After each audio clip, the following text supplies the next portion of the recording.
দেশে এই মুহূর্তে 1,08,00,000 বেকার রয়েছে। তার মধ্যে গ্র্যাজুয়েটের সংখ্যা 26 লাখ। 2 বছরের মধ্যে 5 লাখ কর্মসংস্থান করা হবে।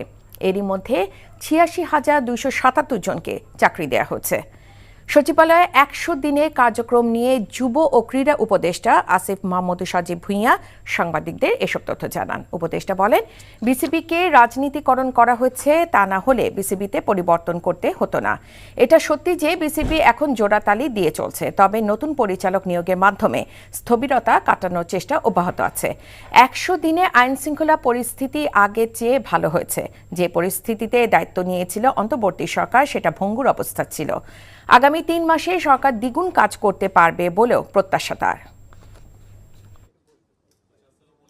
আমি বলবো যে 100 দিনের মধ্যে 30 দিন হয়তো একদম মন্ত্রণালয় কেন্দ্রিক যেই পলিসি কাজগুলো সেগুলো করার আমরা সুযোগ